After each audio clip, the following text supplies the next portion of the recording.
So today we are joined by the President of Southampton University's Student Union, Miss Emily Dawes. So the first question I have for you is, what advice would you give to the new students? It was something that I actually saw in an article today, and it was say yes to everything. And I think, to me, that's the most important thing.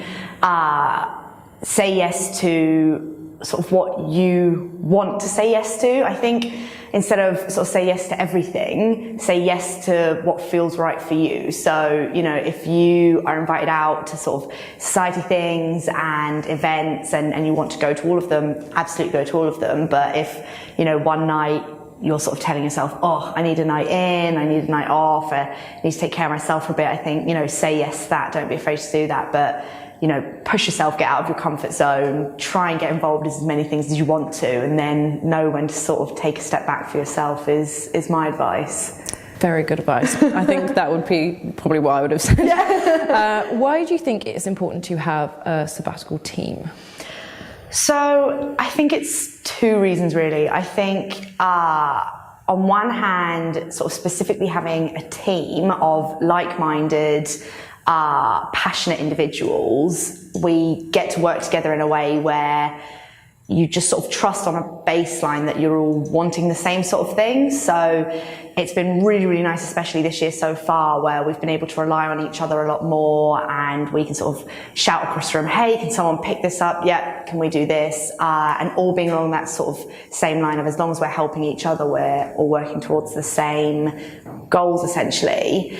And then on the other side, the nice thing about having a sabbatical team is it's a team of either current, in my case, or ex-students leading what is the Student Union. And I think something that's become very obvious to me in the last 2 months is just how much potential there still is for it to be student-led. You know, of course we always preach student-led and we try to make it student-led where possible, but it didn't quite occur to me just the extent of that and how far student-led can actually go. And the only way that we can make it almost as student-centric as possible is to have the 7 sort of students at the front of it, hopefully. Yeah. So what made you apply for the role of Union President? So I ended up applying the night before the deadline. I think it was like the Monday deadline. And I hadn't thought about it at all, except for sort of... Great job, you got it. Yeah. I hadn't thought about it at all because initially I was on the 4 years master's programme and I thought, oh my goodness, do I really want to spend another year in Southampton? One of the SABs from last year just messaged off the off chance and said, oh, have you thought about running? And I sort of said, oh no, it's not for me. And they said, oh really? And I was like, yeah, no, it wouldn't be good. And I was at lunch on the Sunday, and so I sort of said to my friend, I said, oh, maybe I'll run for VP welfare, you know, I'm into welfare. And they said, well, why wouldn't you run for president? I sort of said, there's no reason, you're right, I will. And so I went home and I boshed it all out. And then applied and sort of did this thing where I said, right, I'll apply, there's no harm in applying, see how everything goes, and if I still want to do this in a week, I'll go for it. And of course I woke up the next day and thought, yep, this is it, this is 100% what I want to do, so yeah. So what would you say is your leadership style for the SAB team? And is it a little bit awkward because obviously you're friends with them, having to kind of manage them at the same time? It has been difficult at times because they are my friends and I very much have to separate sort of, no, you know, they're annoying you as a colleague, as colleagues do, as I annoy them endlessly, to this isn't sort of a personal matter. And vice versa, you know, if they're being an annoying friend, which again, I can always be, sort of keeping it separate from work and personal, but again, it's been the tiniest of things where, you know, everyone wants to go to Jack and Danny on Wednesday for freshers, and not everyone can go, so. I love how like Love Island is the thing that's divided us up. It's like we all must be there. The united front. But honestly, and I wouldn't say this if it wasn't true, they are a dream to work with. So why do you think student politics is so important? Because not every student obviously gets involved. When you look at the stats from who's actually voted and things like that. And some people just are lazy, some people just don't take an interest. But why is it actually so important?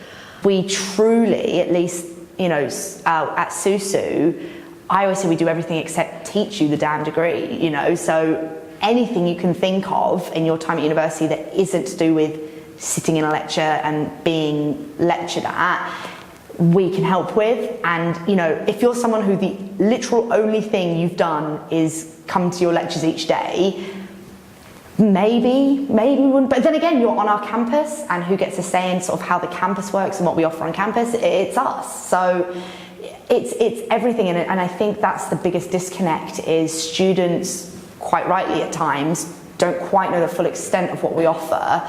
And therefore, you know, thousands of students get involved in societies, and all the societies operate through us. Anything that you're purchasing at Stags or the shop or the bridge at the cafe, that's all us. Any kind of representation, student voice. And we don't really tell enough people about it, and therefore it sort of doesn't feel like it applies to you. And that's why it's important, because if you're unhappy about something, you need to be able to say so and get it changed. And we're the ones who can do that, and it's a lot easier to do that with a relationship that's already been formed rather than sort of straight off the bat. So what has been your favourite moment so far in the role? Oh my goodness. As a team, it's got to be two things actually. As a team, we got to do some team building on the university boats.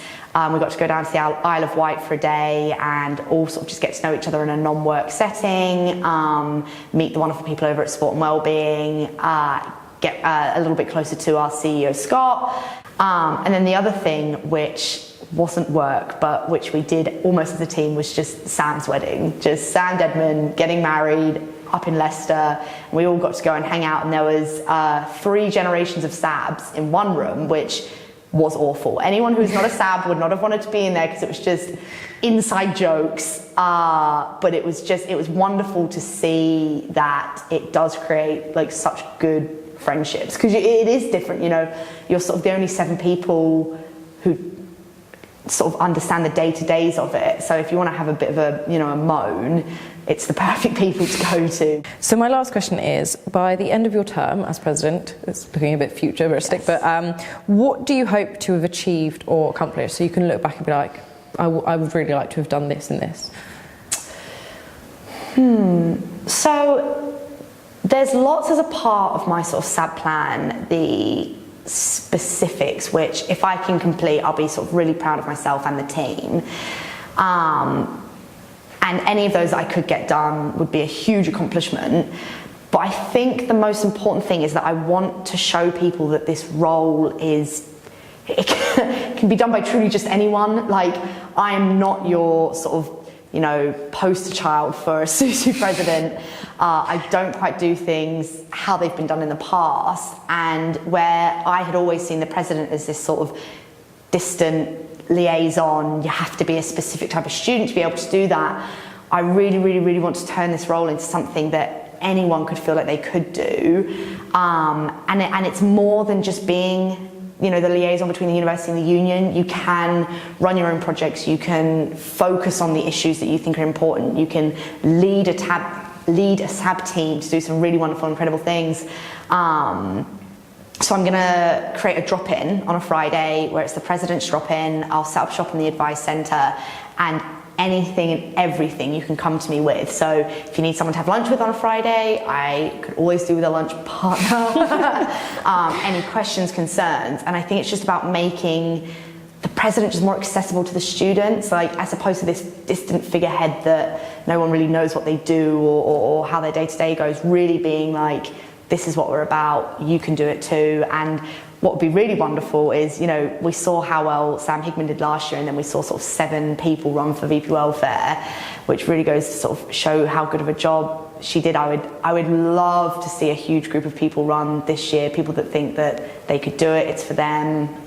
Just, yeah, making it more friendly and approachable, I hope. That's what I hope.